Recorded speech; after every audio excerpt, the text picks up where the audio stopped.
Get Warrior Tough, Mental Training 101 with Andrew Wittman and Dutch Coleman. And now back to Andrew and Dutch. All right, we're back in the saddle. Andrew and Dutch, Dutch and Andrew. I got Drew and Jackson, Jackson and Drew. It's funny because Dutch and I are partners and you guys are like partners. It's good to have like a wingman, right? I mean, Dutch, wouldn't you agree with that? It's always better to have a wingman.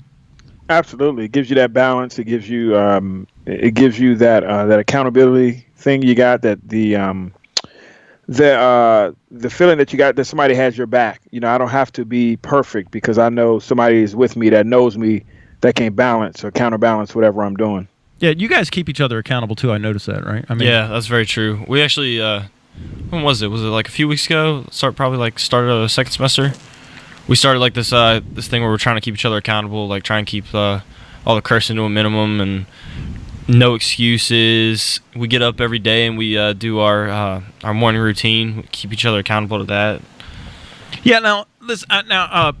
Dutch asked, and I do want to hear this because I know you have an ultimate target and a vision, right, Drew? And I know that you have shared it with Jackson, and then because your vision is so big that we have to have in mind as well, right? And this is how I've raised you, is that we have to have buy-in with other people. There's no like loner deal in this. It's true. You can't do anything alone.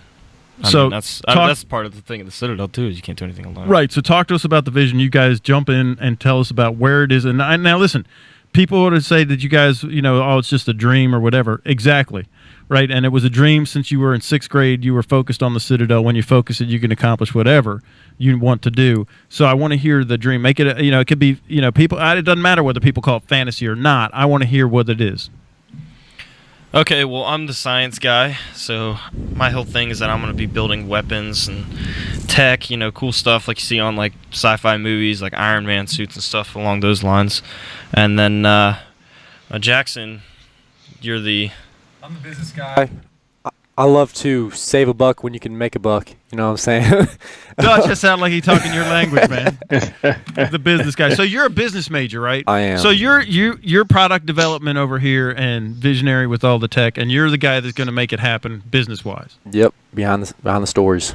So I love this, man. So now, when we talk about this, what is it? What's the vision? So you haven't told. I mean, I know what it is, but you want to get into defense contracting. Right, that's the start, is defense contracting. And then take it from there. Where are you guys going from there? So we start a defense contracting company, plan on making it, work with governmental and, private businesses so we can sell weapons and tech, vehicles, aero, any sort of thing that they're willing to buy, really, to them for, big money. Right, and then what's the ultimate target there?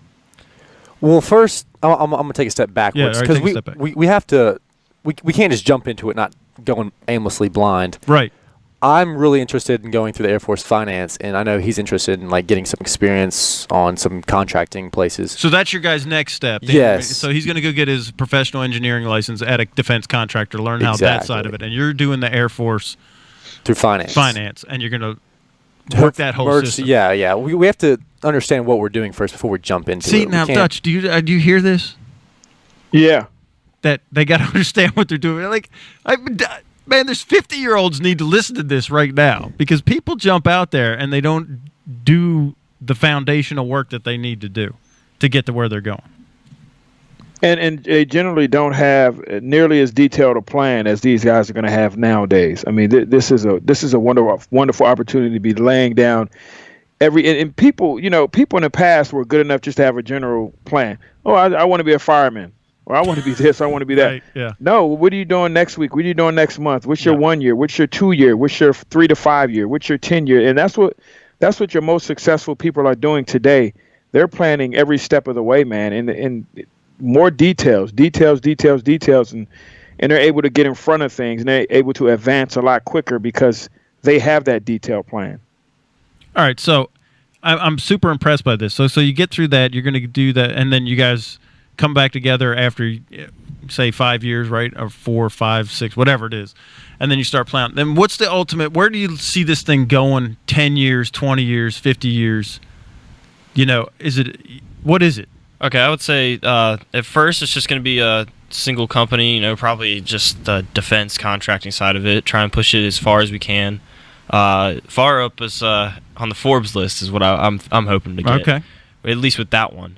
Probably about like just break the list, whatever their bottom end is. That would be a good bottom side of it to set. And then after that, start buying and selling other companies, creating other products, starting different organizations, so to say, and then push it even farther to the point where we're making like trillions. Right, you're profits, leveraging that. So you already told me you wanted to. Now, Bill Gates is trying to be the first trillionaire, but you said it's going to be you. And if not, you're the first. You're definitely going to be there. Right. And I mean, first would be awesome, but I mean, I can't control everybody else along the way. So you just got to do you, right? You Right. guys do you.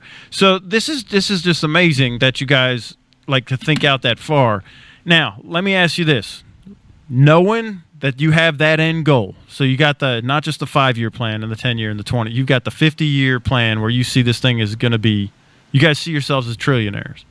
Yes? That's right. Correct. So if you're having a bad day because some knucklehead sophomore private is yelling at you while you go up the stairs, do you really care? Not really. I just kind of think to myself, I'm going to own you one day. No, you don't really care. You absolutely don't. I mean, even if you had a bad 9 months, in 50 years you're going to be trillionaires. Do you really care?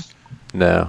See, Dutch, this is what happens. This is why people like freaking out and why stress is through the roof and people are not engaged and they're not happy, satisfied, or fulfilled in their life because they don't know where they're going.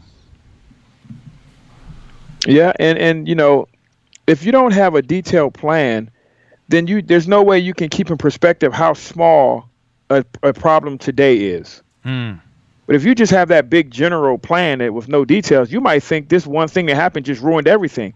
But if you had that step-by-step process, you had that very detailed plan, oh man, this is just one day out of many. I mean, this is nothing. Because this is coming and this is coming and this is coming, and that basically renders this irrelevant, what just happened. So you can keep plugging along without letting these little small things trip you up. And, that's what we have going on. Yeah, so you just don't even get down in the weeds. Now, that's not saying that there isn't stuff where you're just like, it's frustrating and, you'd really like to choke some dude out. But when you take the 50,000-foot level, it kind of makes it not that big of a deal.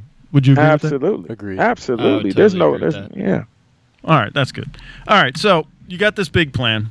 You have not just the big plan, but you have the detailed benchmarks that you're filling in as you're going backwards. So, and now we know that like right in front of you, the next step is now. I want to congratulate both of you because you both got promoted. Right, so I got a couple corporals. Oh, and congratulations carrying on the Wittman family tradition of being a 19-year-old corporal. I was going to say, that was when the Panama picture was taken, Dutch. Panama, yeah. Not the. The Panama picture. I was a 19-year-old corporal. Might have been 20, but I was still a corporal. So congratulations to you guys because that shows leadership and that you're influencing others. I do want to ask you this question because I've taught you this from the time that you were little, Drew, that what you do is not who you are. So I'd like you to just kind of give us your identity statement. Okay, mine is I'm a man of greatness who never gives up. Say that again. I'm a man of greatness who never gives up. And I'm an honest man who will have anyone's back. Oh, look at this, dude. I got two 19-year-olds, Dutch, that can tell me who they are that have identity statements, and they just rattled them off that fast. Wonderful. Hey, man, I'm telling you, if we could get all our young people on that track, man, this country would be much better place. I mean, we can't even get our older people on that track. I mean, I ask people, who are you? And they meander and tell me all this stuff that they do. And you know what, guys, that is awesome. I mean, I can't even tell you how happy that makes me, how proud I am for you, and how I know that. So now, once you know who you are, then all you have to do, and Dutch, maybe you could speak to this about decisions. You've already made the decision of who you are, so now what's already lined up for them that you don't even have to think about? Yeah, the choices are made. Once you make a decision, the choices are made because every choice is pre-made depending on the decision that you make. If the choice doesn't fit that decision, then you weren't committed to that decision. So if I say I'm gonna do X as a decision, then every choice has to fall in line with that. Every choice you make has to fall in line with that. So you're basically putting yourself on autopilot based on a decision you made. And life couldn't be much easier than that. And you can always blame the decision you made. If I say, look, I want to go to college one day. If I'm a middle school kid that decides I'm going to go to college one day, then pretty much every decision I have to make from middle school through high school is made. If a kid asks me, hey man, you want to go rob a liquor store? No, I can't. Why not? Because I'm going to college one day. hey man, you want to go be mean to this other kid and be this? No, because I want to have good citizenship. I want my grades, but I want to have good character. I want to go to college one day. You know, all these things in some way will connect to that decision. I want to be this, and this. So it'll all come back to that decision you made. And the decisions can begin so small. As I work with middle schoolers, let's say I want to be a good person. Let's just keep it simple. I want to be a good person. Yeah. So every choice I make, if someone's trying to get me to be a part of the mean crowd, I can't be a part of that. Why? Because I said I want to be a good person. You know, so it can be a small decision, or it can be a 20-year away decision. So I want to go to college. Right. So you guys, you're just the beginning of your statement is you're an honest man. Yes. So there is no choice after that, because you've already made the decision that you're an honest man. So you don't even have to decide whether you need to like trick somebody out of something or lie, or because you already decided you're an honest man, because that's who you are. Yes. And you're a man of greatness. So you're not even going to half step anything. There isn't any just phone it in or that's just good enough, right? Because that's not what great people do. Great people give maximum effort, and they a perfect effort, the best effort that they can every time, right? So that's not even a decision. Now, you guys just spring break, and you were down in Daytona this week, as a lot of colleges. But you guys, I wasn't even worried about you getting in trouble or getting mixed up with anything, because I already know who you are. I'm serious. I didn't lose any sleep. I promise you, I didn't. I even helped. Don't worry, we didn't either. Right. No, I mean, you know what I mean? So I even helped facilitate it, much to the chagrin of some other people. But anyway, I'm just saying, but because you guys know who you are, I already know how you're going to act, I don't even have to worry about it. Right? So, and neither did you, right? No, that's true. Like, I mean, there's plenty of people going down there. There's cops on the beach, man. We saw, I think, what was it, yesterday, we saw people from the pier. Cops must have been stopping somebody, man. Something was going on, but I mean, it's crazy. But not you guys, right? Nuts, yeah. So, okay, that's great. So, we're up on a break. This is fun. I'm enjoying it. And I just got to say, as we're going into break, for all of my fellow folks in HR and learning and development and management and executives are always crying and moaning about millennials, keep listening. You're listening to the Get Warrior Tough radio show with Dutch and Andrew.